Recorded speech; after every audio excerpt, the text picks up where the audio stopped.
You're listening to the Joel Martin Mastery Podcast, home of the 2-hour deep dive interview with gold, platinum, and multi-platinum bands, including Stained, Blue Rodeo, The Arkells, Finger 11, Big Wreck, Moist, Bedouin Soundclash, I Mother Earth, Ill Scarlet, Neverending White Lights, Thornley, and many more. Please take a moment to subscribe to the podcast, as well as share, comment, and like. Now let's dive in to today's episode. Welcome, everyone, to today's episode of the podcast. Thank you for joining us. We really appreciate it. We are joined by a very special guest. He is the singer and guitarist for the multi-platinum and Juno Award-winning group, the Roadhammers, as well as the Congregation. So welcome to the podcast, Clayton Bellamy. Clayton, how are you? And how excited are you to play some shows over the next couple days in the East Coast of Canada? I'm doing well, Joel. Thanks so much for having me on the show. Super excited to be out in the East Coast right now. We're in Truro, Nova Scotia, and then off to PEI. It's the last 2 days of 7 shows in a row. So still feeling strong. Good to be back out playing country rock and roll. And we're getting an inside view of the tour bus right now. Is that correct? Yeah, I'm in the back lounge right now. We just rolled in this morning. We got a couple hours before sound check and then hit the stage this evening. How nice is it to be at a stage where you don't have to do that driving all day and all night? It's nice. I never take that for granted. I came up playing in the clubs 6 nights a week, and driving on the 7th day, I still have to pinch myself when we get on a tour bus and, fly to shows and then get on a tour bus and drive to the gig. It's pretty awesome. Yeah, as a young musician, you dream of having a tour bus, of making it to that level. Is it still awesome having a tour bus, or does that wear off at some point where it's like, it is what it is, or, I really try, and I've had instances in my life where, music has kind of went away and then come back. So I really try and never take it for granted. I still remember the day that the tour bus pulled up in front of my house in Nashville to pick me up for our first American tour. And it's just like it happened yesterday, and it's burned into my mind, and it's a great feeling. And it's something that, I try not to take for granted. I recently did an interview with Colorado. So it was their drummer, Jake Boyd. And he was talking about, they were touring Europe with someone huge. Who was that? Anyways, he was touring Europe, and basically, they didn't realize that the band that they were touring with had a tour bus and a driver. So when they finished their shows, the bands would be on their tour bus and a driver would drive them through the night, and these guys had to drive themselves. So they got so worn down because, they'd be driving 8 hours through the night after a show, and the other band is sleeping on the tour bus, and it would just compound night after night. So a little travel logistics they didn't think about. Yeah, it gets exhausting, even with just playing and flying. And, like I said, this is, they just started the tour bus and they're moving it for some reason. It got loud. The travel that's the work part. Everyone who's a musician, they will go and play. We would play the show for free because it's so fun. But what you get paid for is the travel, the buses, the planes, the driving, all of the rehearsals and all the things that come to making a great show. That's the stuff. That's the work part. The playing is just the reward. Mm-hmm. Yeah, what I like to do is at the start of these episodes, I like to share with the listeners how I know the guests. So it's just showing the importance of networking, of building community, of relationships. In this case, you reached out to me online and just said, "Hey, I have this new EP. It's great. I'd love for people to hear it. It's coming out in a few days." And a recent guest of mine had just mentioned to you that there was this podcast where you could do a 2-hour deep dive. So it's the first time that somebody reached out to me, a super successful musician. So we didn't actually know each other prior to this, but that's the connection. So to me, that's awesome. It's things are building, people are reaching out, and having listened to the entire discography for the Roadhammers and for the Congregation, I'm excited to dive into those albums here today. Well, I appreciate it, and I, like I said, I appreciate you having have me on the show, and I'm looking forward to talking about it. we I wanted to start this episode off powerfully, so I reached out to somebody to help me out here. So I have a few kind words from Ken Tizard. This was the bass player for the Watchmen and for Thornley. So this is a Canadian legend. He says, "I love the way he's walked the line bordering rock and country without becoming one of those modern country bands. He keeps it real, which I love. He also has an amazing white falcon." So that's from Ken Tizard. Oh, it's right on. Ken is awesome, and I appreciate that. I've been really blessed to be able to do that my whole career. And as far as I know, one of the few Canadian writers that like I've had songs, on the top 10 charts of active rock radio as well as country music radio in Canada here. And actually just had my first American cut with the Standstills here a couple months ago, which is really exciting. But to be able to do both is creatively. I mean, it's a musician's wet dream. I can write country songs all day long, and then flip the script and write something with go and write with Big Sugar or Big Wreck or the Weapons Band or these artists that I can just take from a whole different catalog of ideas, because country music, especially if you're writing for country radio, your target is like this. Well, I guess it's the same with rock radio, but they're two different spectrums. You can only say so much in country music. You have to, it has to get inside of this box. Whereas with rock and roll, I mean, it's not, it's pretty much an open blank slate. As long as it sounds cool and people can sing to it, it's not as really as concerning. Was there a feeling of kind of freedom and liberation when starting the Congregation and starting to write for that new project? Because the Roadhammers, like you mentioned with country, the very specific sound. You're covering certain topics. There's expectations after you've had some early success. Did you have this catalog of music that just didn't quite fit for the Roadhammers, that you felt like I needed a different avenue to release these? I did, but what I found when I started diving into the Congregation was, even myself creatively, if you, after writing like country and country rock for however many years I'd been writing for up until that time, my stuff was still very square. It wasn't fitting where I wanted it to go. I really had to I had to swim out past into the deep end creatively, where I couldn't touch bottom. There's a David Bowie quote that says that, and I really hung my hat on that you have to go out where your toes aren't touching the bottom to really do your best work creatively. And that's, I started that with the first album, with the Congregation, but I really feel like I went all, I really accomplished it on the second album. But it took a lot of writing, and not, and when I say a lot, I mean years of writing songs, because this project started to kind of, the wheels started to turn on it in 2018. So the first album came out 2019. Then obviously we had what we had in 20 and 20, those years. But, so it took a long time to really kind of chip away at the mind blocks of I can't say that, which you have to put up when you're writing country music. So once I kind of got over those hurdles and experimented with writing with different artists and outside of my genre that I'd been working with, then it really started to develop, and that muscle started to kind of take hold of me. Like, okay, I can, it's cool to say something, to have a song called Goodbye America, and or to have these kind of different examples, and to be able to write these songs kind of came to life.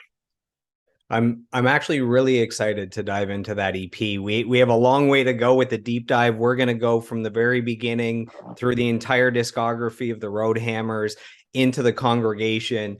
And the new EP from the Congregation, that's my favorite thing that you've done. I know you've had a long, illustrious career, lots of great music, and to me, that new EP is something special. So lots to talk about with that. We'll get there.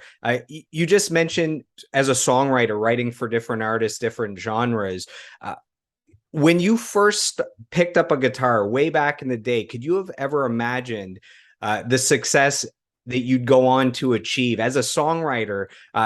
Songs that you've been a part of have sold half a million, half a million copies, which is that's insane. Could you have imagined that when you first picked up a little acoustic guitar? No, you know what? I never thought that would come to fruition. As a kid, it was just something that I gravitated to that I always liked. I used to sit and listen to records of my dad's and my mom and dad's and just be fascinated with the covers and listening to these bands. I couldn't, as a small town in Bonnyville before the internet, being an 80s kid, I couldn't even put together at first the pieces of how, like, I couldn't insert myself into how I could make records. It was just this magical thing that happened, and I didn't know how it was done. And I didn't even think that it was something that I could do until I was like, older, like 16, 17, and I started playing in bands, and it was like, okay, well, this could, I could actually make some money doing this. I could see myself, doing this for a living. You mentioned having your parents had different albums. Is that actually your earliest musical memory, or is there something before that that you remember about music? You know what? I remember as a kid, like my uncles and aunts, they all kind of played guitars, not professionally, but that was just a thing in our family. And having family parties and people playing guitars and singing and listening to records all the time. That was just something that was always done in our house. Lots of music and just gravitating towards that. My parents had an old record player, an old turntable, which actually I still have. And I remember going, being about 10 years old and figuring out how to wire these speakers back up because nothing was working. And they had this stack of 8 tracks. And I remember like it was yesterday. They had Kiss Dynasty. There was the Ozark Mountain Daredevil's Greatest Hits, the Eagles' Greatest Hits, and Nazareth, Hair of the Dog. And I just would flip through those over and over and just listening. And Nestor Pester, which that's where I get my humor from, all the dirty jokes. It's become kind of a running joke on this podcast that almost every guest mentions Kiss, whether Kiss was their first concert or, like you mentioned, your parents had a Kiss album. It's Kiss is huge, but it's almost shocking to me how much Kiss comes up as the earliest memories. Maybe because with the spectacle and the face paint and all that, it's insanely memorable. So that's what a kid would latch on to most and remember now. But yeah, Kiss is like the main thread through every interview I've done. It's crazy. For me, I think that I took, that love of Kiss and ZZ Top and those theatrics that they brought to the stage. I think that's what I brought to the Roadhammers and bring now to the congregation, that outrageousness and that visual stimulus is that, that's what I learned from those bands, that people hear with their eyes. You could be Joe Satriani on the guitar, but if you're just standing there with your head down and your back to the audience, it's not exciting. And if you just play one note and you got your foot on the monitor and you're playing that note like it's the last note on earth, well, people feel that it hits them differently. And I think that's why Kiss is such an influence for so many people, because it's the visual. It's like, wow, what is this? And then the flames and the lights. And then on top of that, they had these songs like, and they were hit songs. They were choruses that everybody could pump their fists in the air and sing along to and feel like they were a part of. When you get on stage, do you feel like it's a persona or a character that's now taking form as you step on stage? I remember, artists like Danko Jones, where he's just like, he's so intense on stage and he's this character. Yeah. And I remember talking to him backstage, and it was just this little guy with glasses, like soft spoken. Like it was 2 different guys. It's like he unleashes the shadow realm, like when he's on stage. I feel like that more with the congregation than with the road hammers. But there is, I mean, it is an extension of your personality. It's like you're amplifying one part of this person that you are. For me, I'm always been an extrovert. I like to talk to people and I like to make friends, and I'm outgoing in that way. But with when you get on stage, you have to amplify that certain part of you to kind of, because you're putting that energy out to the audience to kind of bring that excitement to the stage. With the congregation, I actually, you know, I set out to be a character, which is the preacher man who I was like my Alice Cooper, for lack of a better term, who is the leader of the congregation who's saving souls with rock and roll. And that's what I go out and do. And I kind of made up this character that's this kind of outrageous individual front man that's preaching the gospel of peace, love, and rock and roll. Would you say that all the members in the Road Hammers are extroverts? You guys seem pretty wild on stage. Like, you guys seem like it's your favorite place to be. Like, you're super comfortable, even if there's tens of thousands of people. I mean, an introvert is capable of that as well, but you guys just seem like the life of the party. Well, thank you. Yeah, I wouldn't say that everyone is. I think that Jason for sure. He's the consummate front man. I learned so much over the years watching him front a band. Like, he's unbelievable. Chris, I would say, is probably the quietest of the bunch. But I mean, when you put a bass guitar in his hands, he just turns into a wild animal. I mean, he's unbelievable musician. Yeah, man, bass players always have the most fun. Like, when you watch a bass player on stage, they're just having so much fun. I don't know what it is. There's like magic Because in they it. only got four strings. What do they got Yeah. to worry about? Yeah, they don't. Yeah, that's a very good point. You were talking about when you were young, parents playing albums, people had guitars and were jamming. Do you remember the first time you picked up a guitar yourself? The start of you as an actual musician instead of just a lover of music. I think it was around that 10 years old mark. I got a guitar. It was an Eddie Van Halen clone. I don't even know what the brand was, but I tried to play it, and I didn't get. It didn't really latch on for me to start playing guitar until I used my own money. I think I was 15 years old. I used my own money to buy a guitar, an acoustic, a little Yamaha parlor guitar, and I started playing and learning, folk songs and country songs, just three chords and the truth, and that's really what developed and pushed me into. Once I could start playing and singing the songs, then I realized, okay, now I can perform them, and then I started playing and singing in front of people and doing more of that. There's a congregation video on YouTube that is you in partnership with Yamaha, and you share a story where you bought that guitar, and then at some point you ended up selling it, and then you saw it again later on. Can you share that story for our listeners? Yeah, I don't know why I sold. Well, I mean, why do people You do need you stupid need money things? when I you're mean, young, you know? You got exactly. a I lack of sold, cash flow when you're young. and I was stupid, Joel. I was just stupid. God. Now I sold that guitar, and years later, I was taking my kids to a concert, and at our local church, and this lady came up, and she had that guitar, and she brought it and got me to sign it for her. But I asked her to sell it to me, and she wouldn't sell it back to me. So But she somehow knew that that was your guitar, or you she are the knew one that that. recognized it? No, she reached out to me prior to the concert and asked if I would be there. But yeah, she knew that was my guitar. I think I sold it to her, a relative of hers. She ended up with it, and but no, she wouldn't part with it. But I'd sure like to get my hands on it again. It was a beautiful little parlor guitar, and um, like I said, I cut my teeth on that thing, and from there moved up to a little acoustic electric and started playing.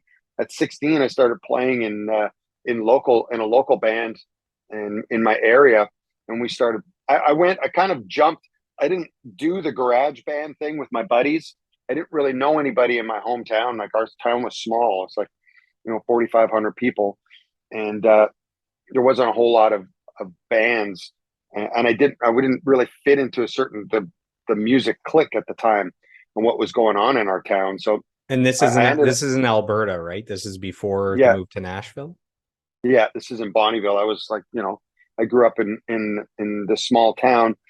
And so I did a lot of playing on my own. I would just play acoustic guitar and stuff. And then I got wrapped up with these guys from a town over in St. Paul, who were all older. They were like in their 30s, and they had a band called the Prairie Ramblers, and they like It's a actually good name. played. That's a solid Yeah, it name. was solid name, the Prairie Ramblers, and I became the singer of the Prairie Ramblers at 16 years old, and we were like playing hall dances and powwows and weddings and like professional gigs right off the bat. I was making money. I'm making a couple $100 to go and you know play this wedding somewhere in Elk Point or whatever in our little area, and I would just get in my dad's truck and drive to the gig and play.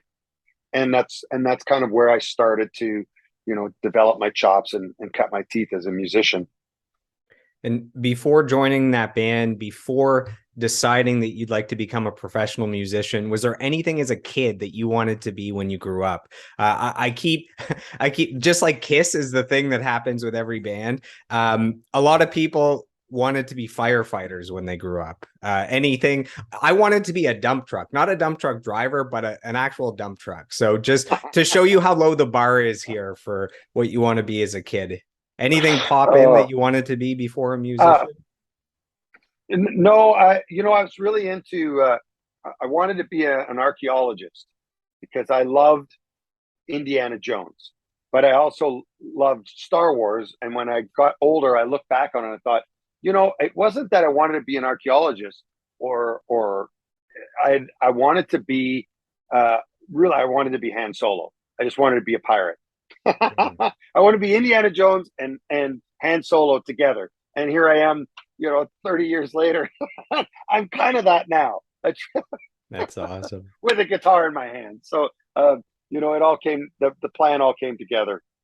And from say 16 until the time that you found success with the Road Hammers, were there any jobs that you had, just regular jobs? So our musician listeners who are still working regular jobs trying to make it in the music industry know that everybody kind of had to pave their way. Any memorable jobs that you had? Oh yeah, man, I had all kinds of jobs. I worked, when I was a kid, I worked lots of different jobs, driving delivery truck. I sold coffee and snacks at a bingo hall, and just walking up and down the aisles. All the old ladies would smoke and hiss at you, coffee. Yeah, everyone had to whisper. And you know, I you name it, I did it. I actually even got. We were playing in South Dakota one time, and we didn't have two dimes to rub together. And one of the other local bars, the lady came. One of the owners came in and asked me if I wanted to strip at their club during the day. So like, you can make twice the money. You can strip during the day, Hey, it's and a then you good can play payday. at night. I politely declined to strip, but mostly because I can't dance. But Well, but yeah, yeah, I've had all those kinds of dancers jobs. aren't really judged on their dancing skills, but yeah, there's I, still I, hope. yeah, exactly. At one point, in the midst of the Roadhammers career, we broke up for a short period of time, and I ended up. I went to work in the oil field for a year, and that was a humbling experience because that is hard work. Those guys work their asses off out there, and I was working for a friend of mine, grinding pipe and being a welder's helper, and it, like I said, it keeps things in perspective when you have a hard day in the music business. Is not really a hard day. A hard day is like a bad YouTube comment or something, you know? Right? Yeah. Well, it can get worse than that, but that's just an example. Yeah. But Man, yeah, no, I've had tons of jobs. I grew up on the farm, so that's one thing that I learned early on was that, and what gets the job done is hard work.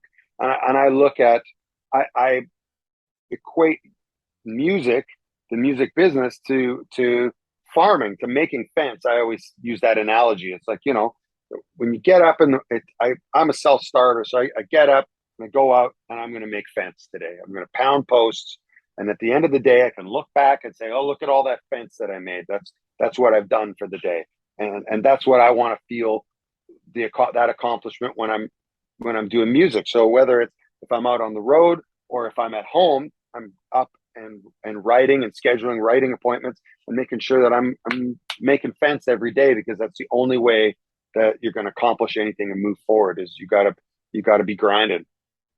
And how early on did you know that you had a skill, something of value to offer that people might pay for, and that this is actually something you could do as a career? Is it back at 16 when you became the singer of a band and you're starting to make money, or was it later than that? I think that was kind of the inception of it was when I was 16 and playing in that band. But I think really when I went to college and studied music, I left home at 17 and I graduated and went and studied music for 2 years at RDC College in Red Deer, Alberta. And I think that's where it really kind of came to this idea.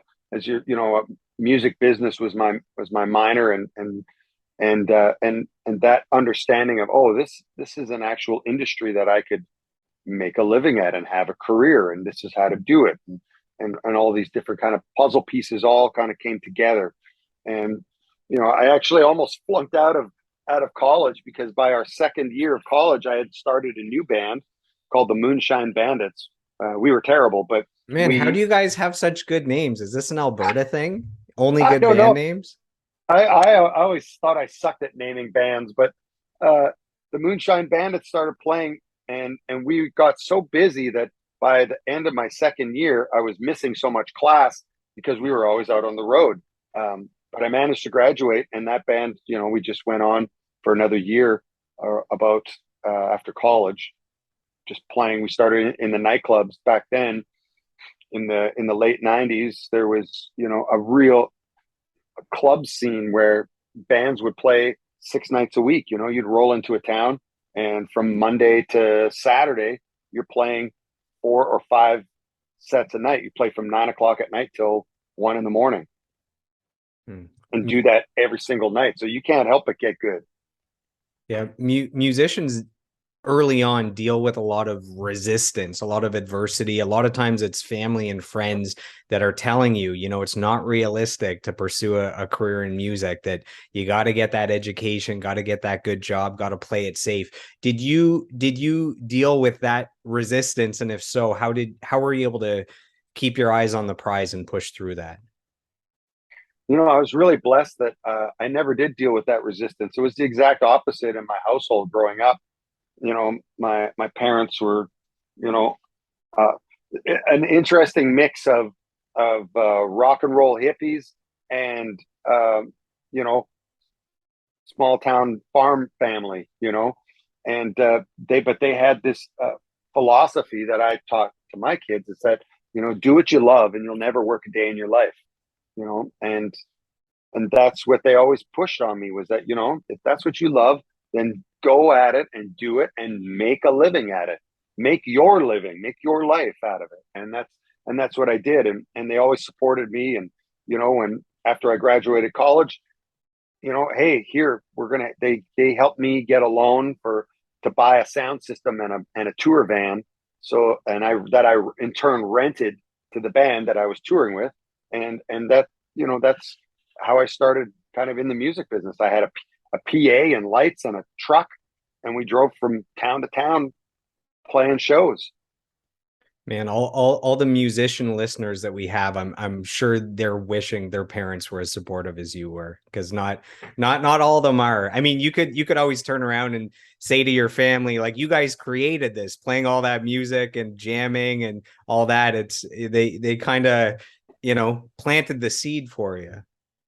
Yeah, and I think sometimes my mom regrets that, encouraging me so much. But but it I'm happy. I love what I do, and I'm very blessed to be able to do it. And it's been a hell of an adventure. I've lived the lives of 10 men. You know, things, some of the crazy stuff I've seen, and the places that I've been. It's been a heck of an adventure. Do your kids look at you as a rock star, or are you just some schmuck that brings home the bacon?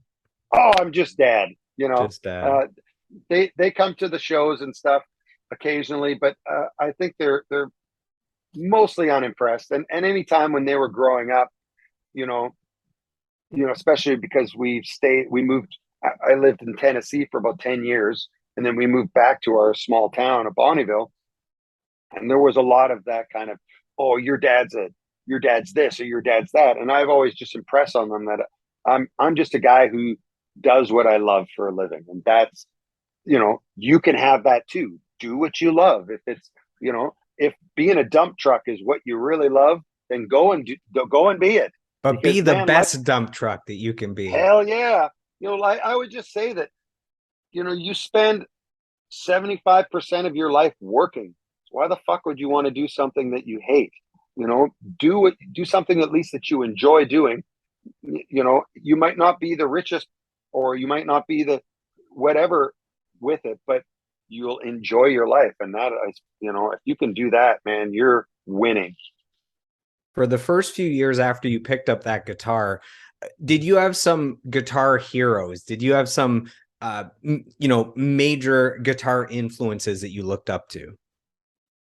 Um, yeah, when I really, I don't know about when I first picked up the guitar, because I, I, I just didn't understand it. I still don't understand it. The guitar just pisses me off. Not everyone can be Ian Thornley from Big Wreck, it's a difficult instrument, but it when I first picked it up, I realized very quickly that I wanted to say things. I was a lover of, I am a lover of songs and stories. I love hearing people's stories. I love telling stories, and I've always been a sucker for a great song. If you can put an awesome guitar solo in with it, even better. But to me, it always comes down to, that song and really hitting somebody right there, right in the feels. Yeah, you guys just played with Big Wreck, right? There was a show recently. Yeah, absolutely. I did a couple shows with Ian and the boys in Alberta, in Red Deer and in Lethbridge at the NMAX Arena, and it was fantastic. And you want to go to school on how to play guitar, listen to those guys.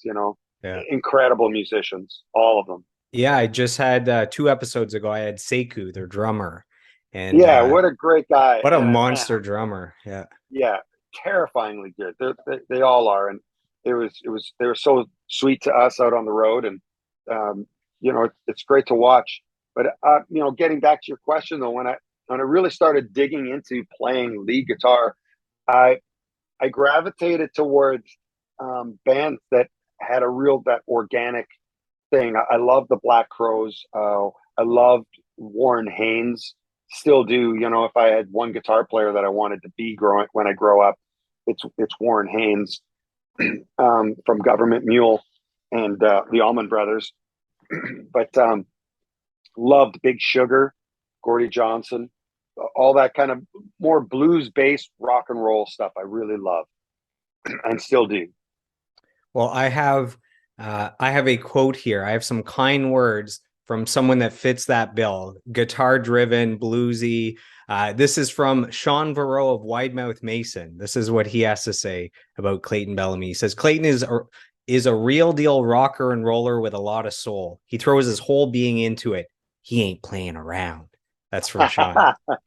Oh man, Sean is amazing. Another uh, Canadian treasure. He is a world class guitar player. Like nobody can touch him as far as playing and singing. He's incredible, and it that means the world to me hearing that.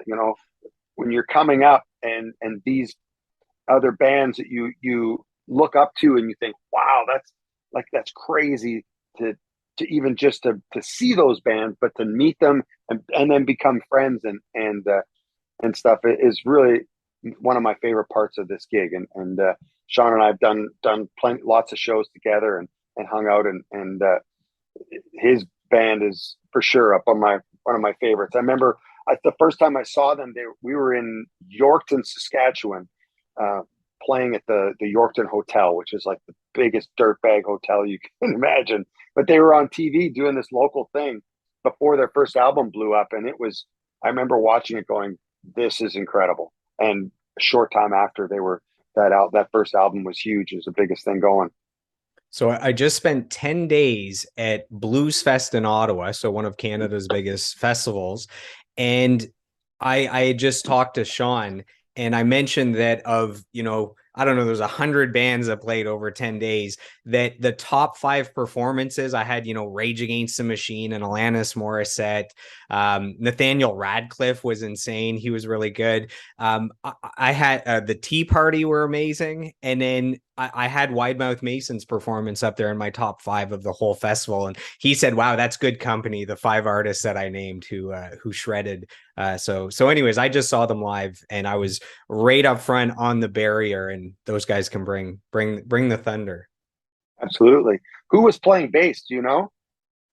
Um, I don't know his name, but it I don't know.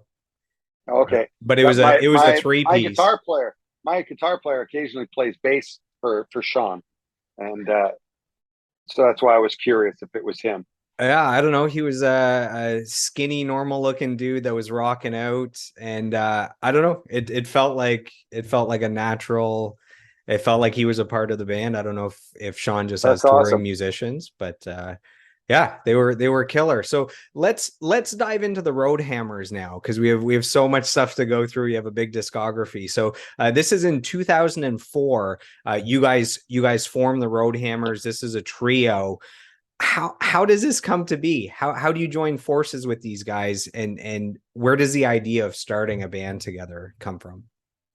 It was interesting. At that point in my life, I was actually quitting music. I was living in Nashville. I had moved back from Nashville. Um, I was living there on my own, and things were not really going my way. And I just had kind of reached a point where I felt like I'd had enough. It was time to get on with my life.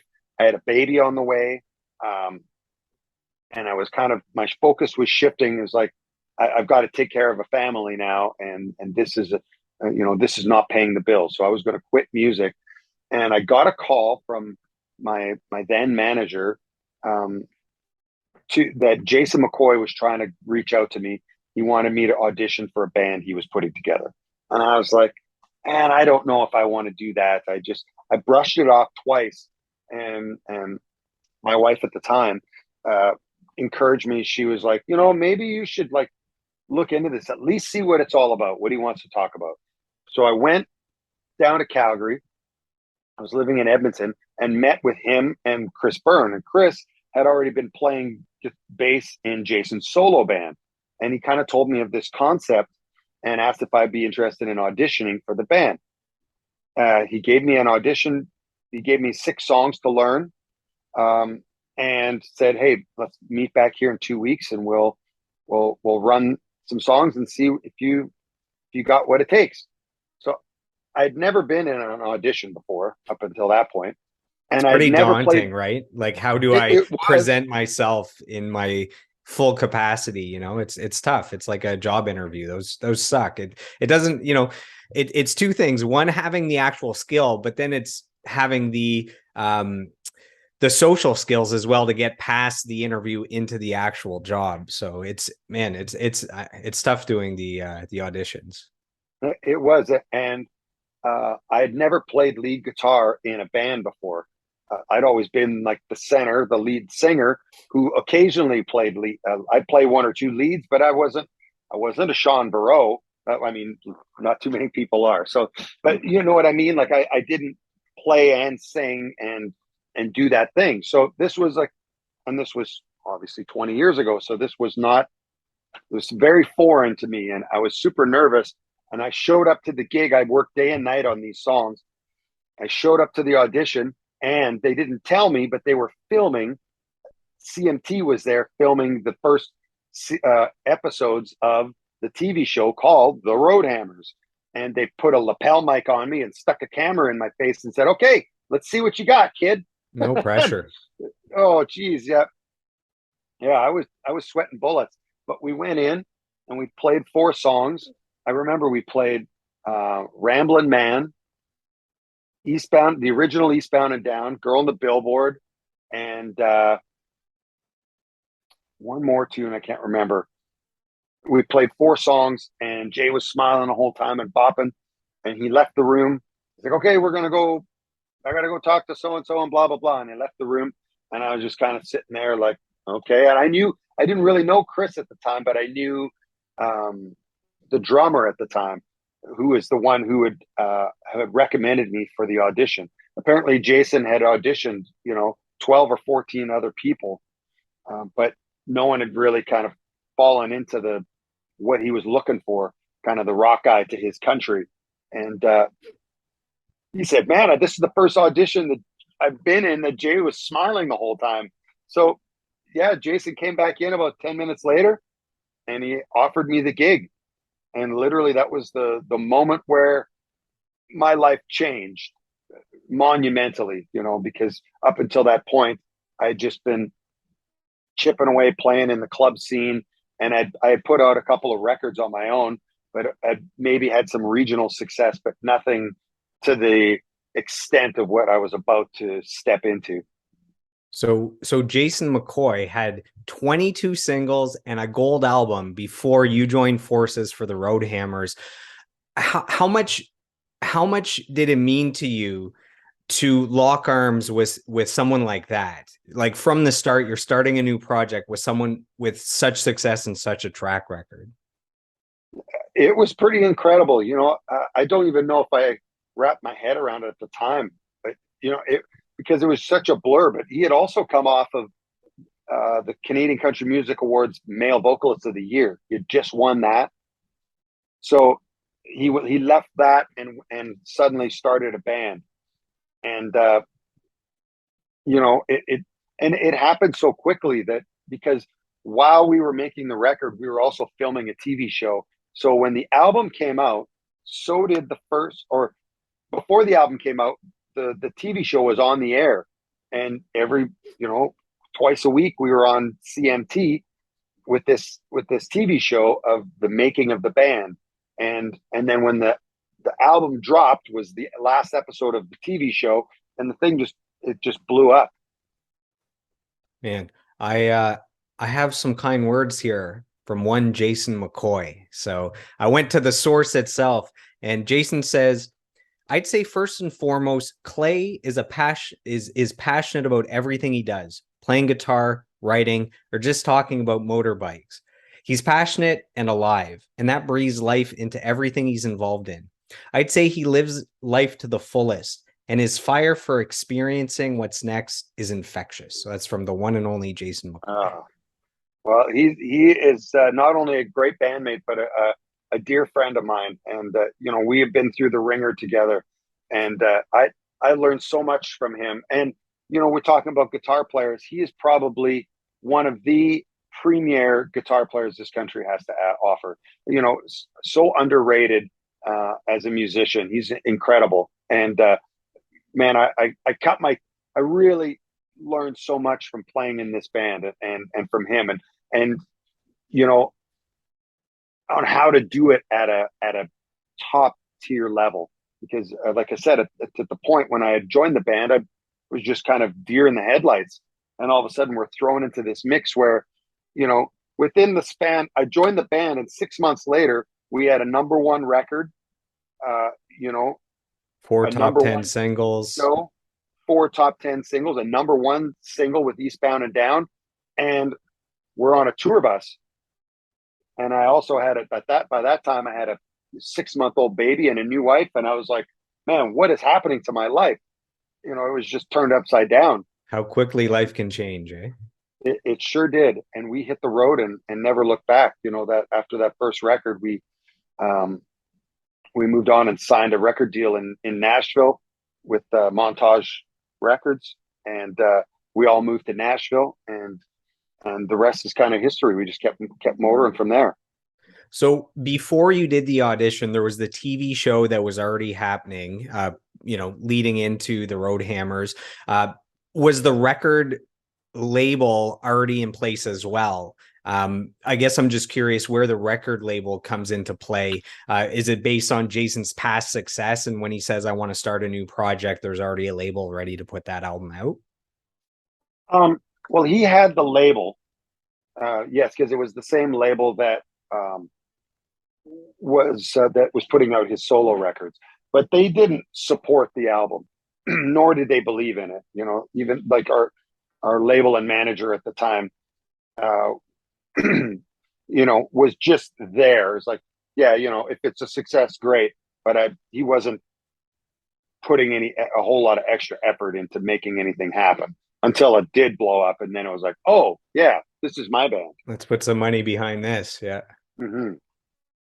Yeah. That's man, it's so crazy the amount of luck that's involved. So there's talent, there's writing good music, but then it's like the people at the labels. It's like who's there, who believes in it, what are the fans looking for at this exact moment in time when an album comes out. Radio stations, it's like some are bought out by conglomerates and people can't choose what they want to like. You need like a perfect storm to have a platinum album like your debut and 4 top 10 singles off of it. It's so wild. It's crazy. It really was. The timing and all the stars, like you said, had to align, and it was really incredible that it did. And over my career, I've seen that lightning hit more than once, and I it's like you can kind of feel when things are all kind of coming together. But that was the first time and the moment that was pretty incredible. Do you ever think back to what your life would be like if you had made a different decision? So you mentioned that the band reached out to you and offered an audition. You said no a couple times. Do you ever think what your life would look like now had you not changed your mind and done that audition, or if that drummer hadn't thought of you and referred you to the band? Yeah, who knows where I would have ended up. What would have happened, how the story would have gone. But I've always been a big believer in the power of yes. If you say no to something, you know exactly what's going to happen. If you say yes to something, anything could happen. You never know what could happen, and that's always been exciting to me. I've always wanted to know, what's on the other bend of the river, and this was one of those opportunities where it was just like, okay, yes, let's see where this goes. It was only supposed to be one record. There was never supposed to be a Roadhammers for 20 years. And that was widely known in the band when we started. That was established. It was like, hey, we're going to do this one record. It's a one-off thing. And then everybody's going to go back to doing their own things. And we did it. And it was so massive that it just took on a life of its own. And it eclipsed anything that anyone had in the band had done before. Why do you think that it was that perfect storm? Like, was it just that the record was so solid, the hits were undeniable? I guess with the TV show, I guess with Jason's prior, I guess I'm answering the question, but why Yeah, why do you think it was just this undeniable entity? I think all of those things that you just said, the combination of Jason's success and the hit songs, and he also had, and what I think a lot of artists don't have when they go in to make a record is they just put a bunch of songs together and go, hey, this is the record. I hope you like it. He never did that. The Roadhammers has always had a plan. It was written out note for note. This is what it is.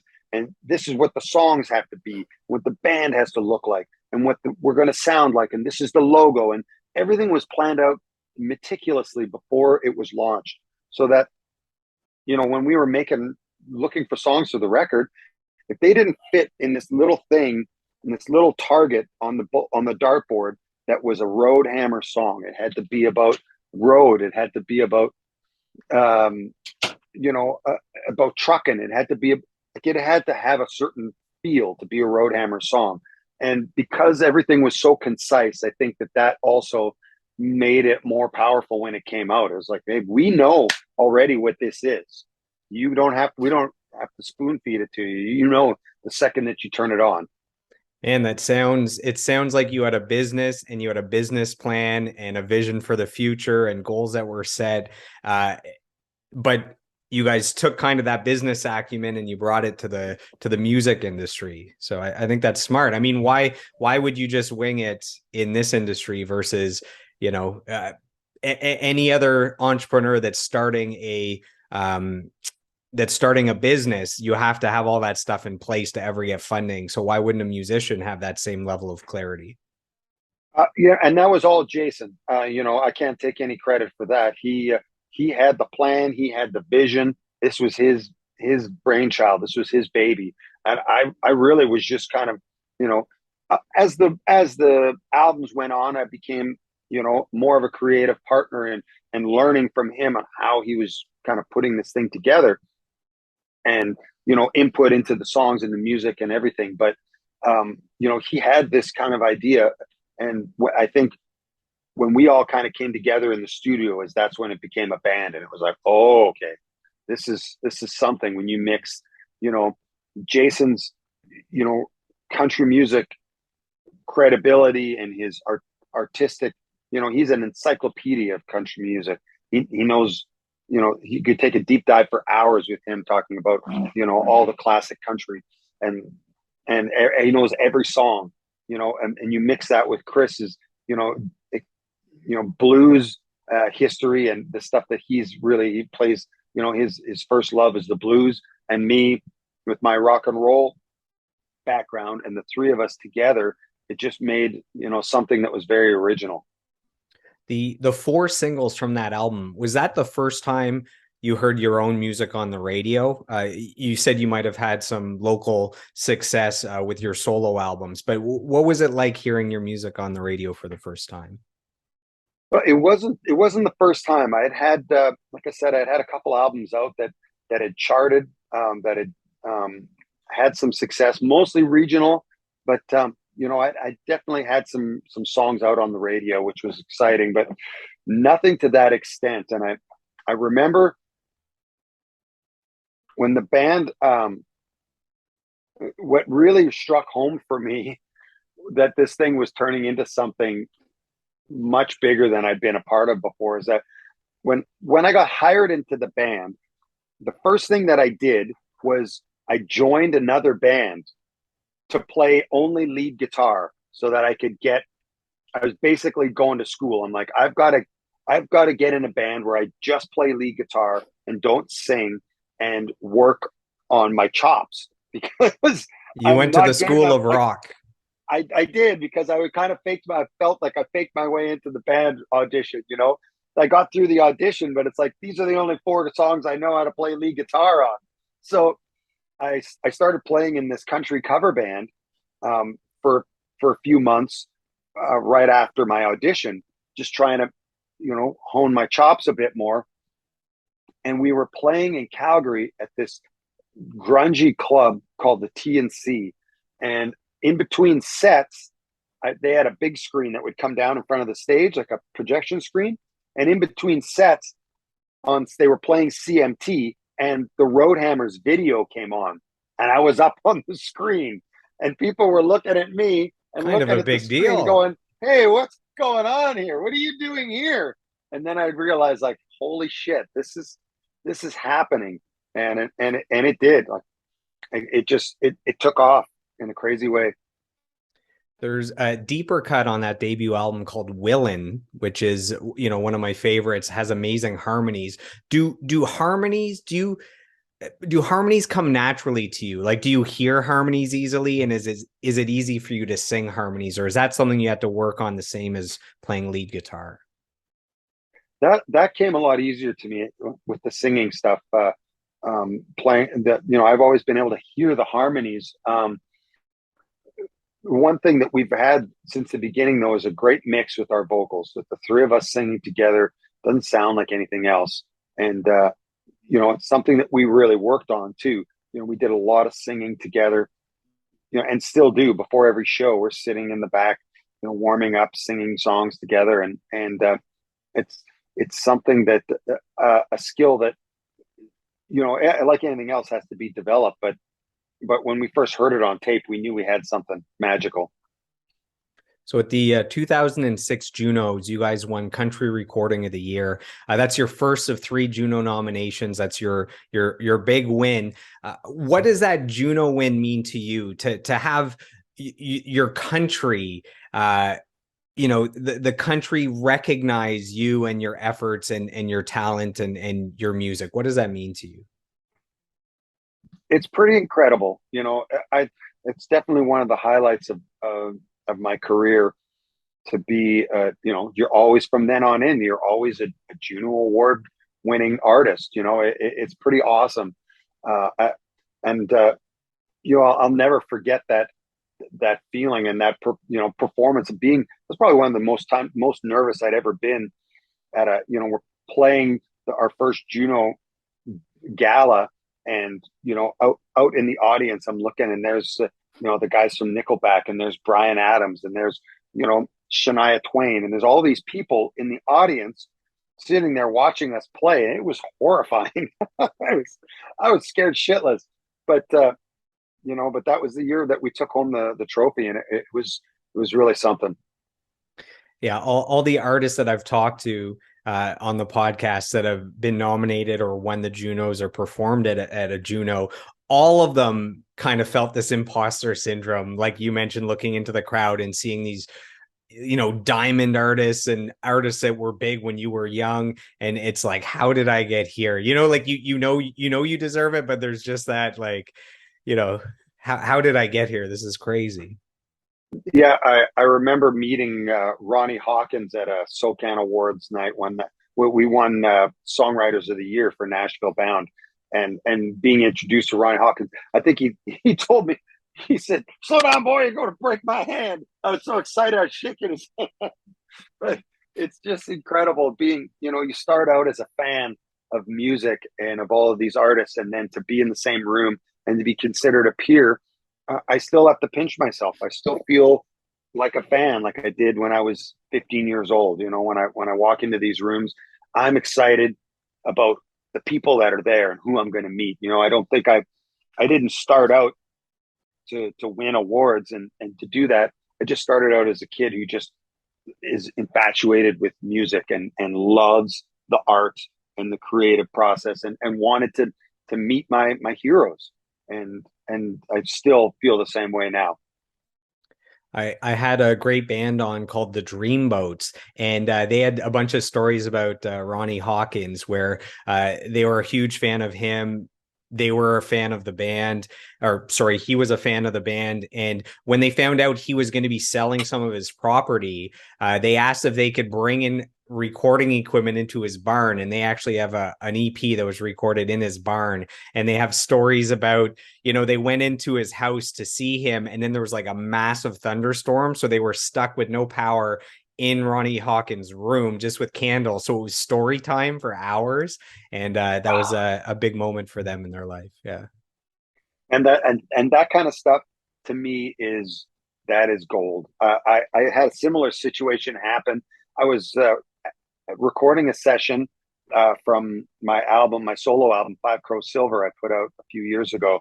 I was recording at Willie Nelson's studio, Pedernales in Texas, with Gordie Johnson was producing from Big Big Sugar. Sugar. Yeah, And we had Chris Layton from Double Trouble, and Tommy Shannon on bass, and Chris Layton from drums on the session. And we also had Ian McLaughlin from the Faces sitting it's a there. super group you And, put together. and we're sitting at a table. We actually got stranded overnight because there was a freak ice storm and no one could drive home. So we're stuck all night. Same thing. Out came the drinks, and we're sitting there around this table telling stories. And I'm listening to Tom Shannon tell me about how he played Woodstock, and I was fiddling around on his bass, and he came over. He's like, "Hey, Jimi Hendrix played that bass when I was at Woodstock," and I was just like, "Holy shit!" Listening to them talk about the Rod Stewart and just all of these stories. You can't you can't imagine like just being there firsthand. It was incredible, and that's the stuff I live for, really. In 2009, you guys release your follow-up. So this is the Road Hammers 2. There's three more singles: Homegrown, I've Got the Scars to Prove It, and Goodbye Dust. Were you guys feeling, you said from the start it was supposed to be just one album. Did you guys feel any massive pressure to follow up the success of the album and the success of those four singles? There was a lot of pressure, and in between that, we actually put out an American release. So there was actually an American album in between the Road Hammers and the Road Hammers 2 called Blood, Sweat, and Steel, which came out in the US in I think 2008. 2008. Yeah, and that had we cut I think three new songs, two or three new songs for that album, and released the bulk of the first record with it. And that incorporated a massive amount of work for 2 years. We weren't home. We just lived in a bus and in a van, going from town to town, radio station to radio station, and worked that record. And then in 2000, at the end of 2008, the bubble burst in America, and overnight the album went, or the record label went bankrupt, and we lost our record deal, and we're tied up in massive, because when a company goes bankrupt that you're signed to, suddenly you're a commodity that's tied to that entity, and we couldn't get out of it. We couldn't do anything. We couldn't release anything else or go anywhere to any other American labels. So we then finished. We went in and recorded the Road Hammers 2, which, so we were under, we were exhausted. We were under a lot of stress, because of all of that drama that was happening. But we still managed to put together a great album that had a number one single with Scars to Prove It, and kept the train on the tracks. There's some hilarious songs in your discography. So some of them are Getting Screwed and A Girl Who Loves to Truck. How important is a sense of humor when it comes to the Road Hammers and what you guys do?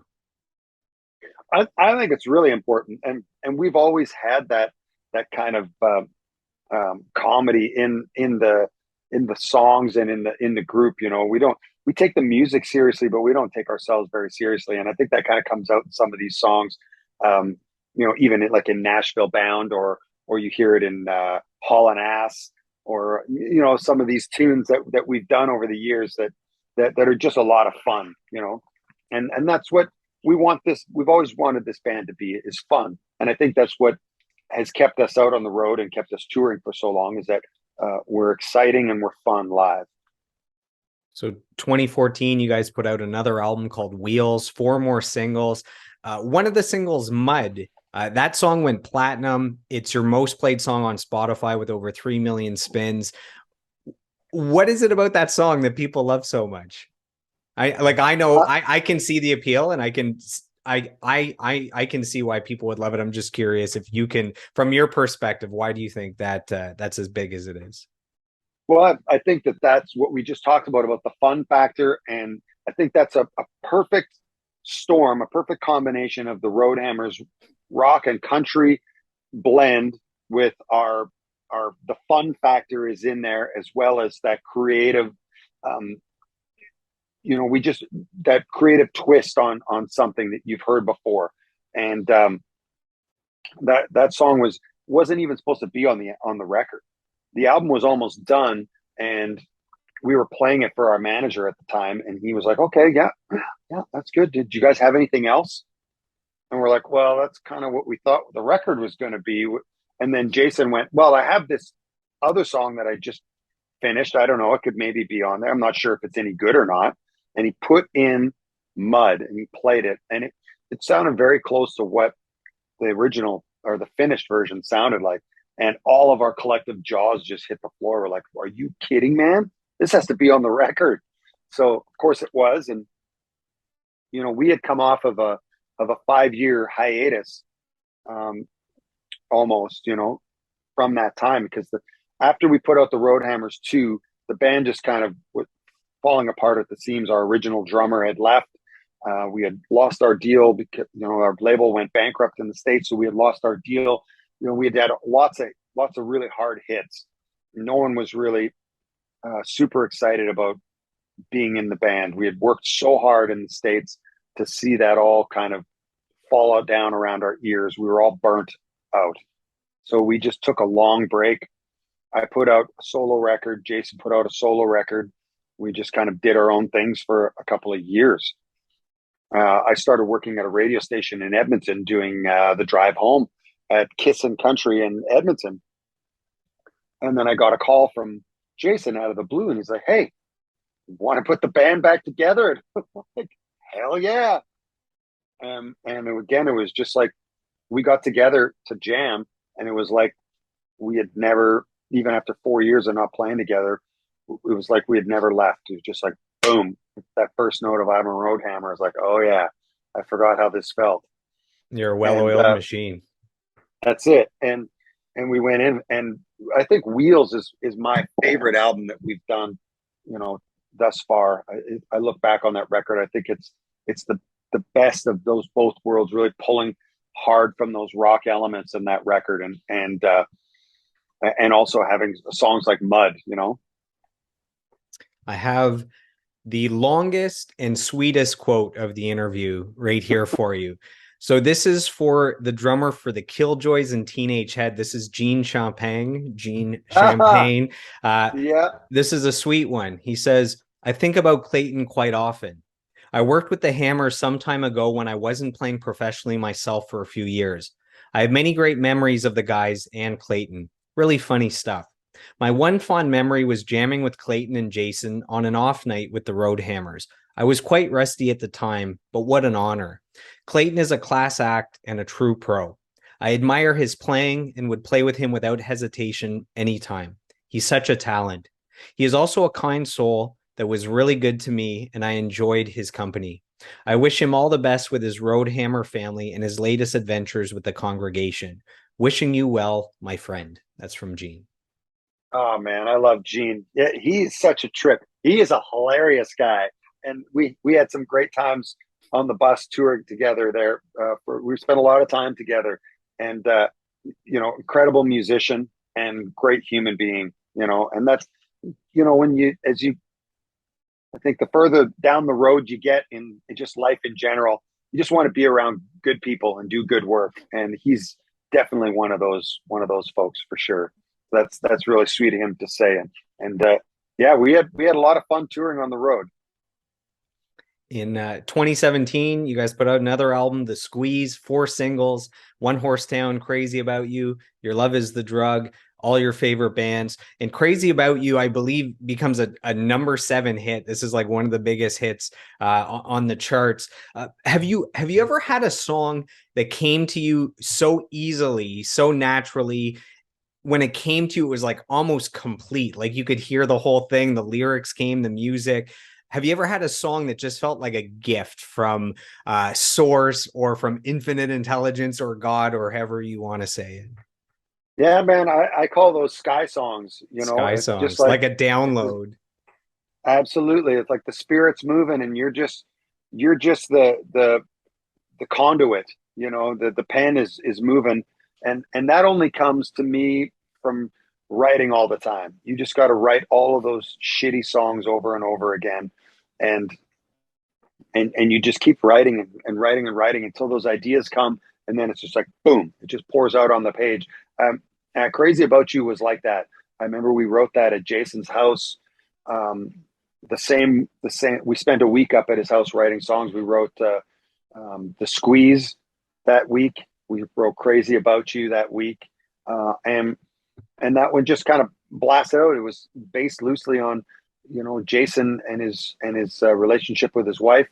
And we took that story and we just kind of started rolling it around and turning it into something great. And it came together really fast.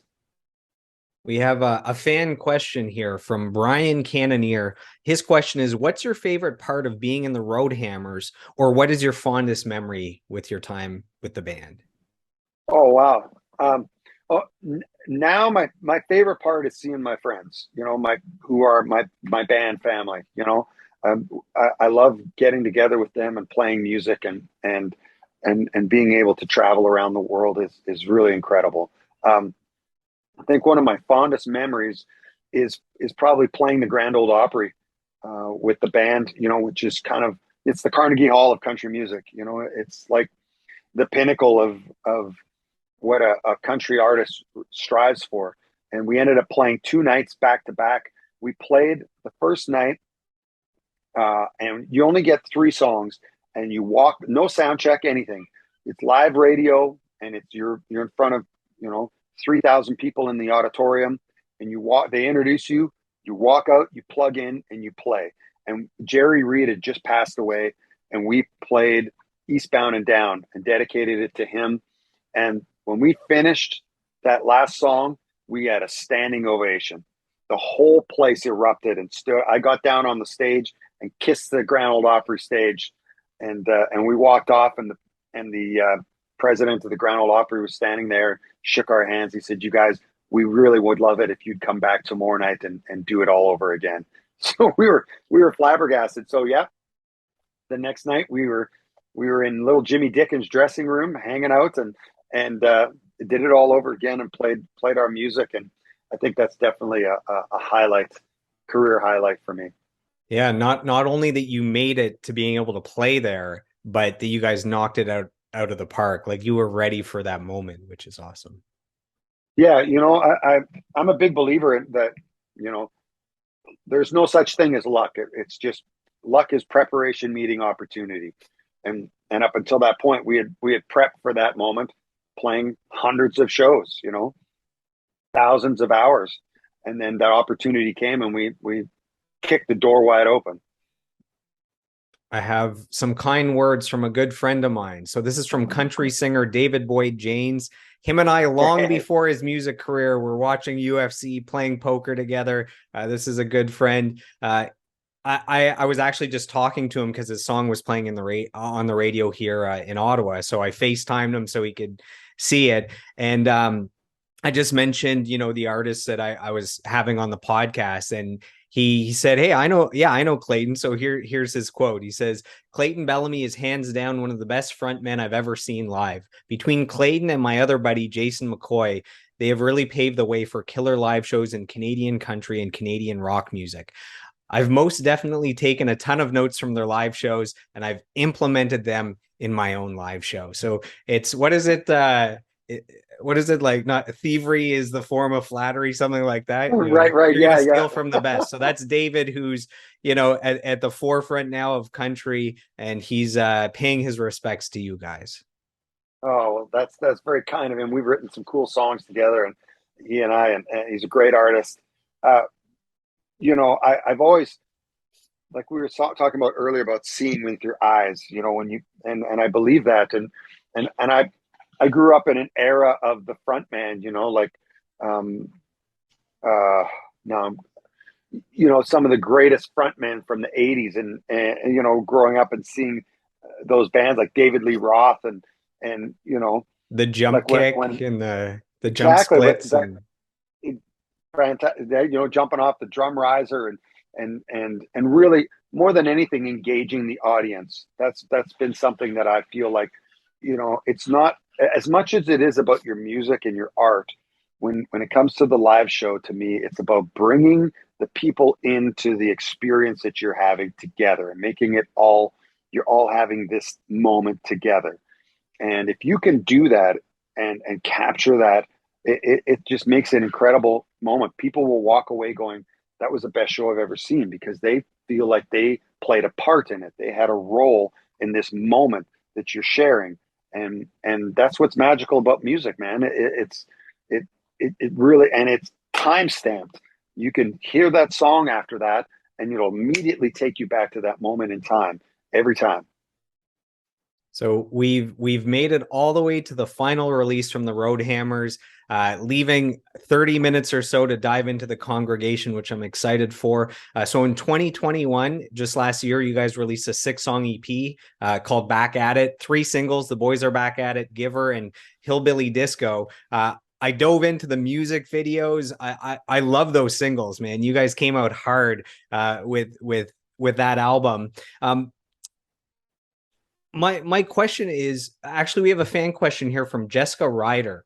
Is there a Roadhammer song that you really connect to personally of the entire discography? Is there one that you put on and it just speaks to you? I mean, they're Hmm. all your babies. It's hard to pick, but it's a fan question. Yeah, there's a lot. I think that I mean, because when you're writing the songs, they definitely speak to you personally. Sometimes it's the ones that we ended up covering that we didn't write that I found like hit me more. The one that we covered off of the Squeeze record, "All Your Favorite Bands." We play that song and our on our encore every night, and it really always seems to still hit me that that whole idea of the hopes and dreams that everybody has for their lives and for their loved ones. You know, and that sentiment really carries with me, and I love singing that every night, and just I hope that all your favorite bands stay together. I mean, that's a great for me too. I hope my favorite band, which is this one, stays together. After kind of the darkness of 2020, the start of the pandemic, not knowing if there's ever going to be live shows again. This is before the vaccines and everything. Did it was it like cathartic releasing an album in 2021, releasing something positive, getting something out there? Is there kind of a special feeling for that EP for some reason? I think so. I think not only was it good to get out music, but we did a lot of cleansing too with, and moving on from our old label and our old management and getting away from some things that were maybe, had become a toxic environment for us. And, we needed to get to a point, of renewal, and I think that last album was kind of the final hurrah with that team and that crew and that and it's kind of left now we've kind of shed some old skin, so we're in a position now where everything is new. We're back, playing live music again. That's new. It feels new. We feel renewed and feel fresh, and we're also back to making we're making music for the first time that has no boundaries. And we're free agents, which is really an exciting place to be right now.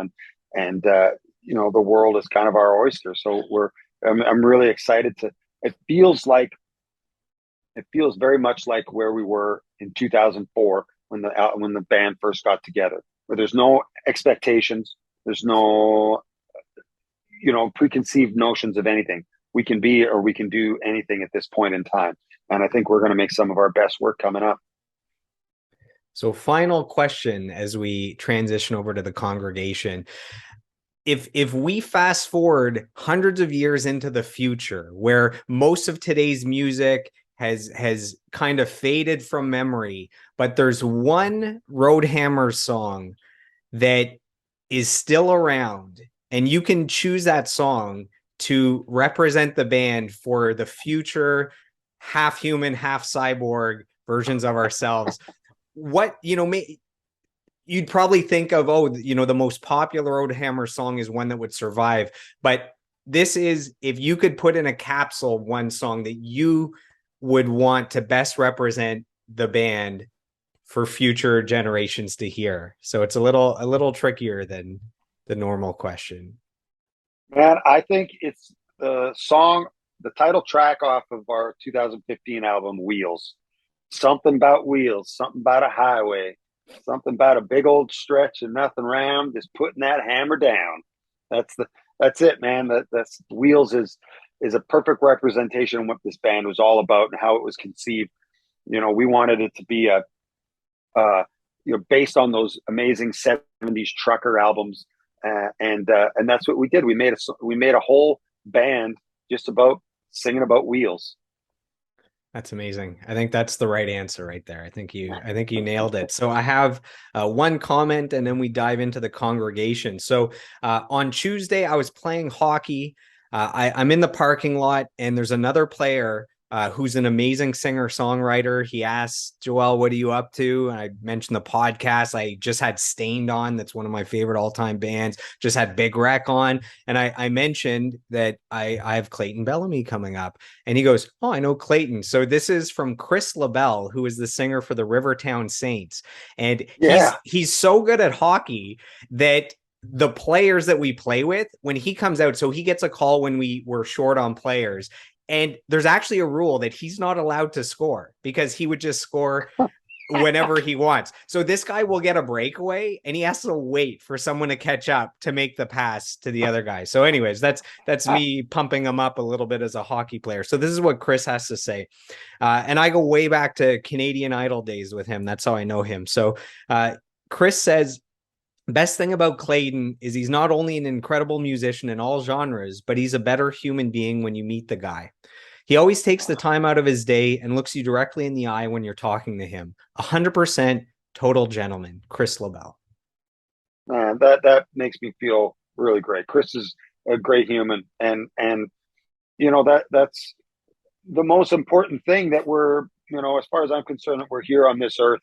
If we can leave it a little better than we found it, that's the whole point, man. And I really, there's a few moments every night in our show that we really do our best to try and connect and to leave that sentiment every night. And I feel like that, as we've gone on down the trail, you get a little older, and you realize that, yeah, that's kind of what we're here to do. It's not to make records or to make money or to, it's really to try and leave a mark with people, and leave the place a little better than we found it. So that makes me feel great to hear. And I'm a huge fan of his band, and I never knew he was that kind of a hockey player. I wish I played hockey like that. I can't even skate. Yeah, it's so funny. I was in the GTA, the Toronto area, for 11 years, and then I just a year ago moved back to my hometown of Ottawa, and some hockey team, I'm a goalie, so some hockey teams asked me to play. So I start playing for these older gentlemen, and at one point I see a group email go out that there's like a hockey party for the team, and I see, maybe Chris LaBelle will bring his guitar and play, and I'm like, Chris, like that Chris LaBelle that I know from Canadian Idol, and then it turns out that it was him. So they've called him out probably about 3 different times, so I've been able to see him a little bit. Yeah. Awesome. So there you go.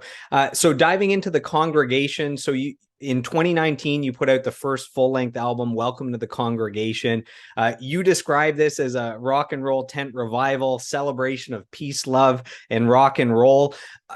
My first comment is, you mentioned with the Roadhammers that Jason up front had this image of, or he had this vision of what the Roadhammers were, what you guys look like, what the music would be, the image.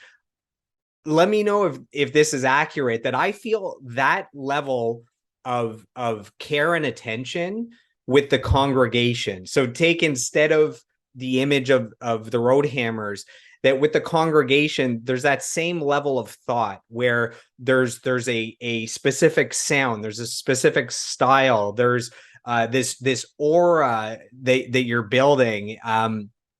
That you're the preacher guy, between the album, the song titles, the type of music, it feels like something that is insanely cohesive. Does that make sense? That I'm trying to get something across, and I don't Absolutely. know if Yeah. it's coming No, across. 100%. You nailed it. I basically took, because I saw it from the beginning, from the impetus, with the way Jason created that band, the Roadhammers, and the ideas and everything had to fit in that mold. I did that exact same thing with the Congregation, and largely with his help. He co-wrote 2 of the songs on the first album, and he, but I had that idea of this rock and roll tent revival. It's the preacher man leading it, and spreading the gospel of peace, love, and rock and roll, and having this outrageous front man that's like the Alice Cooper of the band, and dressing up in these crazy outfits and looking like something out of an acid trip, Some cult classic movie. swamp preacher. Yeah. And so I went out and I bought these crazy ass looking suits, and big hats and became that character for the band. And exactly, and it took a long time, like we were talking about earlier, to write the songs that fit in that mold. And I had to write so many on that first record, and I still feel like it it didn't quite cohesively become what it needed to be until the second album. It still sounded, still had flavors of that Roadhammer stuff in the first record, which is not bad because that's part of who I am as an artist. But to really shed the skin and get both feet firmly planted in rock and roll and trying to put all the pieces of the puzzle together, I felt like the new album is really where we landed on it. There's a fan question from Taylor Nicole Evans. She wants to know, were there challenges when changing genres and starting a new project, or did it flow pretty naturally to you? There were a lot of challenges. Yeah. On the first record, a lot of pushback from radio, from people just like, that's not rock and roll, or that's not rock and roll enough, or you're a country artist. What are you doing? Like, you should stay in your lane. Don't come over here. This is ours. You stay over there. Do your thing. I felt there was a lot of that. And I looking back on the album now from 2019, I could see why, how it's still, like I said, had those flavors. People didn't really know what to do with it. They didn't know how, really, they either loved it or hated it, which I thought was amazing, because I always want a reaction out of people. I don't want them to be indifferent. They're either going to go, this is the best thing I've ever seen, or I fucking hate this. I never want to see it again. Because at least they're getting a reaction. But like I said, it took time to develop. But yeah, there were obstacles that we had to kind of climb. But we just, I didn't quit. I wasn't. I wouldn't be. I wasn't going to be thwarted. I had this vision, and it was something I wanted to do. And even though, unfortunately, I put that record out. I was wrapped up with a terrible record label at the time, and it took a long time to get out of that. And on top of that, then we had the pandemic.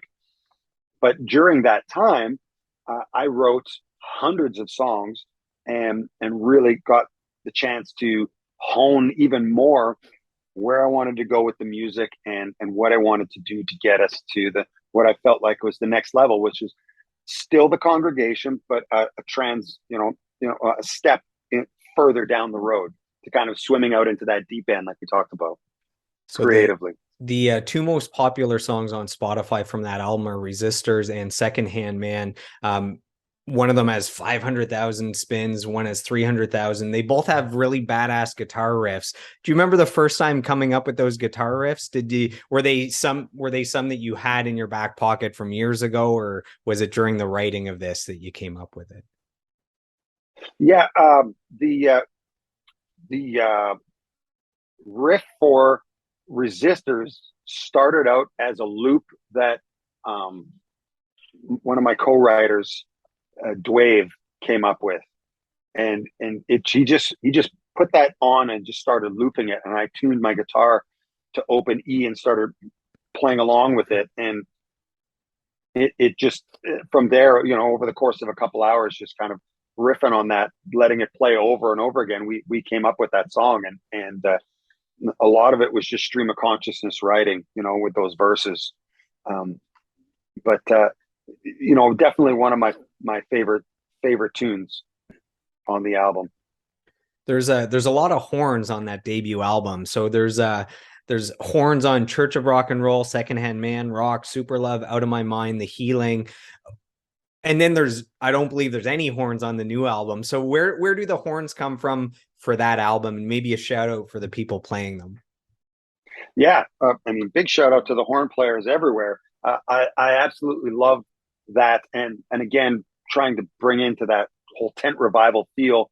The first album was really heavily influenced by, like, Mad Dogs and Englishmen. That album, uh, I wanted Aerosmith. How they have their horns on some of their records. I love rock and roll with horns, and I really wanted to bring that in. As we started rolling out the record and stuff, we were touring with the horns section, and it's a big band. And when you're trying to, you know, get opening slots for bands, and you're trying to build something, it's really difficult to have a 10-piece band, you know, on any stage and opening. You know, so we um, that became a bit of a stumbling block, and also um, I think, well, the next record didn't have any horns, mostly because we couldn't go to any studios and record it. That record was all recorded at home. So we, you know, in my studio, and in the two Dans that produced it. So we didn't really have the luxury of going out and recording horn players for it. And we wanted it to have more of a modern sound on the next record. So rather than leaning on horns, we created really cool samples, and you know, taking vocalists and just affecting them, and turning them inside out, and creating really cool landscapes with vocals. There are two songs, The Healing and One Thing Right, that are more ballads that I find really showcase your vocals. Are you like me? Are you a sucker for a good ballad? Yeah, man, I want to, you know, want those songs that get you, like we were saying earlier, right in the feels. I love those songs. Um, the Healing we play every single night live, and it always really strikes a chord in people, and because I think that everybody needs it, you know, more than they know. Sometimes, you know, it's a gift that we all need, and are too often don't want to, or aren't ready to accept. And I wrote that with Scott Baggett, my producer, and Jeffrey Steele, who's an incredible songwriter. He's got more number one hits than you know than he's got room for on the walls of his studio. And a great friend of the Roadhammers. So he co-wrote Mud, and a lot of great songs on our records over the years. Um, but yeah, that song is a beautiful song. And One Thing Right, I wrote with Simon Climie, who's famous for producing Eric Clapton. I flew out to Nice, France, and wrote with Simon for 2 days. And and the first day and a half, we got absolutely nothing. I was so jet lagged, and he was jet lagged, and we just were sitting up in his castle on the cliff, overlooking the ocean in France, and it's just perfect. And I'm like, my record company flew me all the way out here, and I'm not going to get anything. And I was shitting my pants. And he knew on the second day that, hey, we're running up against stumbling blocks here. Nothing's happening. Hey, he's very English, so he's like, oh, we're breaking for tea. We're going to have some tea. So I'm not very good with my English accent. So he goes into the other room and starts making tea, and I pick up this guitar, this old vintage 60s 335, and I hear him yell back from the kitchen. He goes, oh, that's Eric's favorite guitar. Like, I knew which Eric he was talking about. There's some inspiration, I think, right there. Right. And I just started playing that riff that you hear at the beginning of One Thing Right. It was coming up through the monitors, and it just sounded great. He had a vibrato pedal clicked on, and it was just sound really just hitting the mark. And I was just kind of noodling around with this riff, and he immediately, you heard everything stop in the kitchen, and he came into the studio and sat down on the piano and started playing these chords underneath the riff. And I just said out loud, I said, you've seen my best, you've seen my worst. And then he piped in right behind me and went, days I know, you know, I don't know what comes first. Life ain't always black and white, but loving you, I did one thing right. And that was it, man. We were on, like, right now, it gives me chicken skin. We were on the hunt right at that moment. And the song was done within an hour. We had spilled it out on the page and put it on the record. And it was quite an experience. Can we take a moment to acknowledge what might be the greatest song title of all time, which is Undercover Lover? Can we just give a moment for that title? And where did that come from? That was my ode to Prince, with that title, the way it was spelt and written out. But all man, one word, yeah. Yeah, I love that title and that whole vibe. We used to play that one live. I would love to bring it back into the fold, and when we start getting more time more longer sets. But Undercover Lover is a fabulous tune, and just a wild, greasy groove. And I don't remember where the inspiration came for that song, but I remember that it was, I kind of hit a string of tunes. Commandment 11, Undercover Lover, and Resistors were all kind of back to back to back. And if you play them in that order, you can kind of hear the role that I was on. Hmm. So we are now diving into the ugly truth. So this is your new 6-song EP released in 2022. This released today's Saturday. This released 8 days ago. So this is like Yeah. hot off the press. I had a week to listen to it over and over again. So we have 2 singles that have music videos, Lie to Me and Soundtrack to the End of the World. For our listeners who in the last 8 days haven't had a chance to dive into this new EP yet, how would you describe it? I know it's hard to describe music, and then I'll give a stab at what I heard. Okay, I would say I would describe it in, if I had one word, I would say heavy. Topically, I think it's heavier, this album, and I think musically it's heavier. It's stripped down, more to the root of a rock and roll record. Lots of heavy guitars and heavy singing, but still has the flavor of the congregation with the gospel singers and that gospel kind of undertone underneath everything, with the subject matter and the song titles and the whole vibe of the album. I think is still there. It's still a congregation record. So when I put on the good studio headphones and I crank it and I listen to it, there's a few things that stood out right away. So number one was, even though you said that you recorded it in your home studios, I hear like a massive step up in sound quality. So I have a background in audio engineering. So, I to me, I don't know if there's different people mixing or mastering, or I don't know what the difference is, but to me, the full length sounds great, but this is like a step up, and like cutting edge sounds absolutely incredible. And there's like a thickness to it. It sounds like a band or an artist that is insanely focused. So to me, it's like a dense, action-packed 6-song EP that is insanely focused, sounds incredible. It hits you for 18 minutes and it's out, and it's like, okay, I need more. Where's the next EP? Does any of that resonate with you at all? Absolutely, and that makes me so happy to hear, because we were insanely focused. This is the first album that I've ever made that I never told anybody about. I never told anyone about it. I never shared it with anybody. I got into the studio with 3 other guys. Uh, Dan Davidson, who's a longtime collaborator and friend, who was co-wrote all the songs with me, and also co-produced. Dan Weller, who's an incredible producer from the UK, with lots of heavy bands like Sick and Stone Broken in the UK, and Travis Nesbitt, who is who's the who's also a incredible writer and singer from his band Social Code. He does And music videos. He did one of your music he videos. does all the Okay. he does everything. He does all the visuals. He's done the artwork. Anything that looks like its congregation is Travis. So those 3 people and myself were the only ones that were involved in having any say in the record. And for the first time, I feel like this is the best work that I've ever done, because I didn't ask. I don't want anybody else's opinion.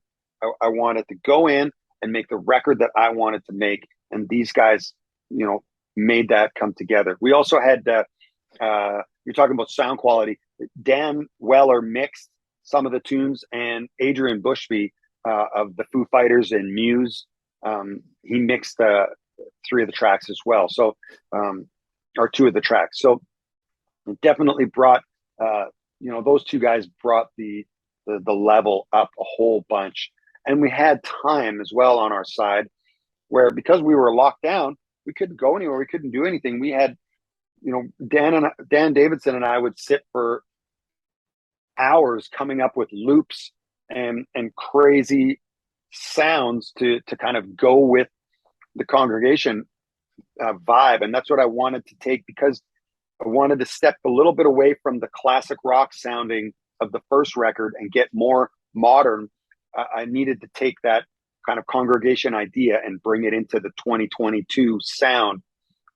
So instead of just straight up background singers, we took background vocals in them, like on the song Sinners, and we affected it and looped it and turned it into this really strange acid trip intro that ended up being, the intro to Sinners.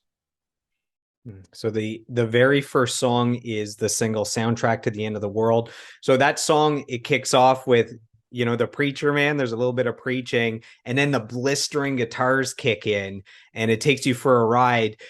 This is the ultimate compliment I can give, is when that kicks in and it's rocking out, and I believe there's cowbell and everything that's in a good rock song.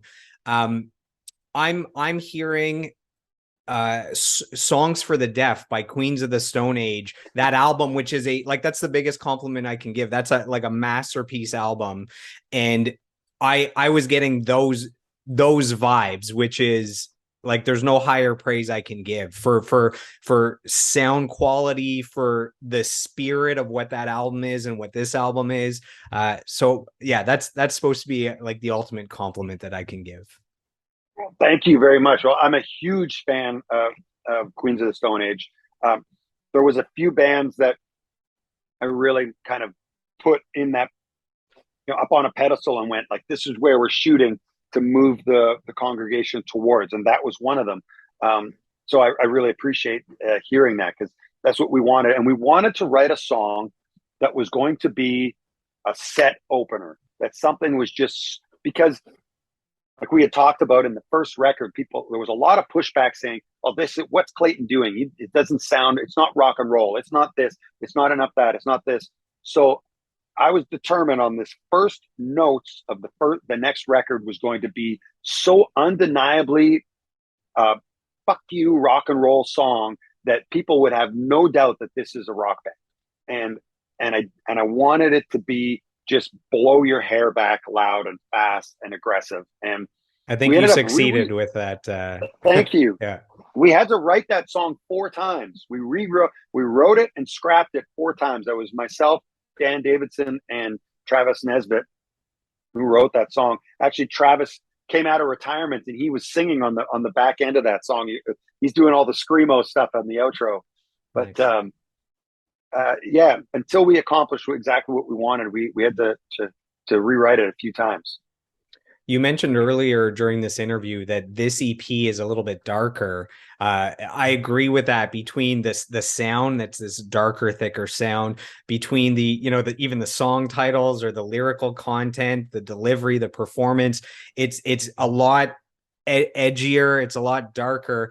The first album is pre-pandemic. This one is, mid or post-pandemic. Do you think that had something to do with that energy? I think so, for sure. Where everybody was, mentally, for sure. But I still think that there's a lot of hope and a lot of, renewal in the album and in the lyrics. I still just think inherently that's kind of how I write. I don't do doom and gloom very well. I'm a very positive outlook kind of person. So, but I think we set out what we went to accomplish, and it's it's been paying dividends. I can see it resonating with people, like just your comments. It's been hitting people in the right place, and the first single wasn't even supposed to be a single. Soundtrack to the End of the World was just supposed to be the song that kind of was first to be listened to, and radio picked it up, and it sat in the top 20 in Canada on Active Rock for like 3 months. So it was really exciting to see, even radio get behind the music and support it. So Lie to Me, it would be the second single then. Lie to Me is the second single that's out right now. Yeah. And and then the next single is going to be the Ugly Truth. We just finished filming a video for that. Well, you guys know how to pick your singles because those are my three favorite songs on the album. And another big compliment I give to my guests sometimes is I love Spotify. Like I listen to about 3 hours a day of music, and I have a great songs playlist. And it's like a song has to be great for me to add it. And I added all three of those songs to my great songs playlist so that they're in rotation for me daily. So that's again as good of a compliment as I can give. Um, so Lie to Me, that to me, that sounds like a hit. Like that sounds like an undeniable rock hit. That's what a hit rock single should sound like. How has the feedback been so far for you with the release of that new single and with the music video? Really great. You know, people, like I said, it's been overwhelming the amount of comments and feedback for this new music has been, and we just keep pushing forward on all fronts and continuing to put out music and now being out touring. We were just out with, like we were talking about it, we were just out with Big Rec for a couple of shows, and now we've got a string of festivals we've put together. So um, as we keep going, the music keeps building and we keep building momentum, and we're going to just keep carrying on with that. The guitar tones on the whole EP sound great. Goodbye America specifically has like this swampy, thick guitar. Can you let us into the magician showing his tricks a little bit for all our guitar players that love the tech stuff? Can you share how you get that signature sound, a mix of guitar, pedal, amp, maybe? Yeah, well, a You lot might of there might that be some was extra sponsorships that kick in here when you unveil what you're doing. Yeah. if I can remember the plugin, a lot of it was a plugin that Dan Davidson had that we kind of stumbled upon, and now I can't remember. Not Holy Grail, just because I want to remember it. I That's a can't. good I'm name not going to for be a able to. plugin, the Holy Grail. Yeah, yeah. But I know that that's not it. But we'll say that it was the Holy Grail for that record, and it just became such a signature. We use it on every single song on the record. It was just as soon as we found it and we started playing with it, it was like, yeah, this is the sound of the guitars on this record, and I'm pretty sure that it's going to continue onto the next album because I'm going to continue working with these guys just because they get what we're shooting for, and I don't have to explain it to them. There's no guesswork. They just know. So as a guitarist myself, this is a super fun album to listen to because of the guitar work. If the video game Guitar Hero came calling and asking for the congregation to submit just one song to be added that's a playable track in Guitar Hero, what song do you submit? I feel like it um, has to be one off the new album because they rock so hard. yeah, I think so too. I probably would submit the soundtrack to the end of the world just because trying to play that drop C riff at the breakdown, da da da da da da da da da da da da da, you know, that's a Guitar Hero challenge right there. Um, and that's a Dan Davidson riff. He's another incredible guitar player. There's so much great guitar on this record because it was made by great guitar players. The guitar player in my band, Reed Shimazawa, played on it. Of course, myself, Dan Davidson, amazing guitar player, and Dan Weller, who the guitar player for Sick, which is one of the coolest, biggest bands in the UK. Heavy, and the guitar is just insane. If you ever want to check out a real incredible guitar rock band, so Another, that yeah, go ahead. I was just going to say that's what where all of those riffs come from. It's kind of a culmination of everybody together.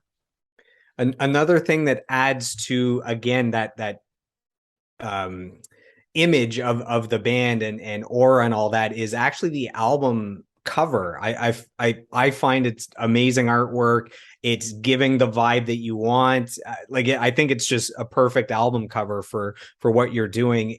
Can you give a shout out to the artist or the idea behind the album cover? course, and now I'm going to forget his name. Mike is his first name, who did the artwork, and Travis, uh, he and Travis Nesbitt conspired together to make this vision of mine come together, which was I wanted this idea of the the skeletons and kissing, with along with the ugly truth, that it's stripped down. Underneath it all, we're all the same. We're all that we all start in the same place and we all end up in the same place at the end. So getting down to the bare bones of who we are is really what we're here to do. And I just loved that visual going along with that song title. So as we near the end of the interview, we mentioned that you're in the East Coast right now for a few shows. It looks like there's maybe a show in Spain. There's a few things going on. Are there any plans for any Ottawa shows or Montreal shows? I'm asking selfishly for me to be able to come out to a show between the Roadhammers and the Congregation. Right now, we have nothing in Ottawa, Montreal. Where the Congregation is out east, in at Crooks, the Crooks Country Music Festival, on September 3rd, which is just outside of Toronto, I believe, a couple hours. And we're working on a bunch of on an Ontario run in the fall here. So out or an eastern middle of the country kind of run. So we've had a lot of fans been asking for the band to come out there. So we're trying to put everything together.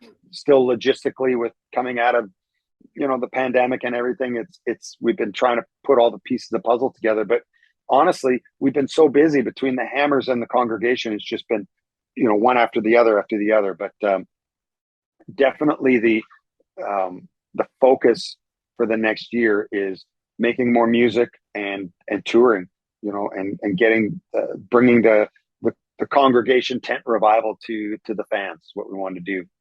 I'm going to work on my end here in Ottawa and Montreal to build up the demand so big that we have to book some shows out here. So that's my new mission. So as we wrap up, I have about 3 questions left. These are a little deeper, a little more difficult. Are you ready for the final 3 questions? I'm ready. Lay it on me, brother. All right. So, man, you've achieved so much throughout your career, 2 different projects, multi-platinum band, hit singles, as a songwriter, all this stuff. Do you still have musical dreams in your heart that have yet to come to fruition that you're working towards? Absolutely. Yeah, I do.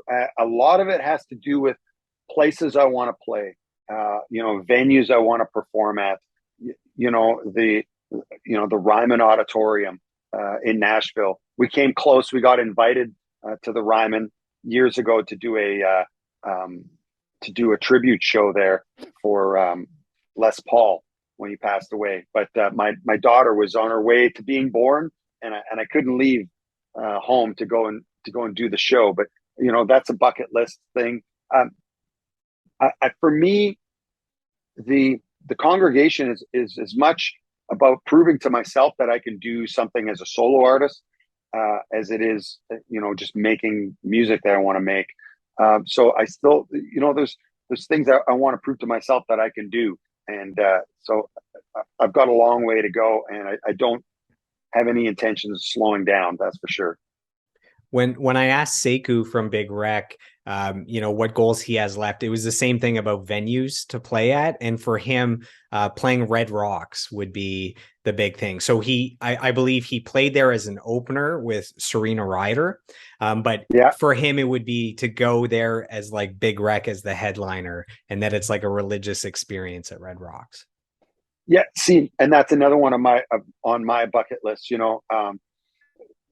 Red Rocks. Oh, what's now I can't think of it just because I want to. The theater in Toronto, Massey Hall, Massey Hall, Red Rocks. I the Allman Brothers live Fillmore. at the Fillmore. Playing the Fillmore. These kind of legendary venues become what the goal is after a while. And I want to tour more in Europe and play the rest of the world and bring the music outward, so that's really what my goals are in the next couple of years, and with these projects, both of them. Man, the acoustics at Massey Hall are so ridiculous. I've seen Death Cab for Cutie, Ryan Adams, a few more artists, and they'll be, let's say there's just one artist with an acoustic guitar. It sounds like he's sitting beside you just playing acoustic guitar, not mic'd up or not plugged in. And you can be at Right. the back of Massey Hall and it sounds so intimate. It's unbelievable. I don't know what magic voodoo they have going on in there, but it's pretty awesome. They got some mojo for sure. Yeah. So final two questions. When you look back on your life and career, what are you most proud of and what are you most grateful for?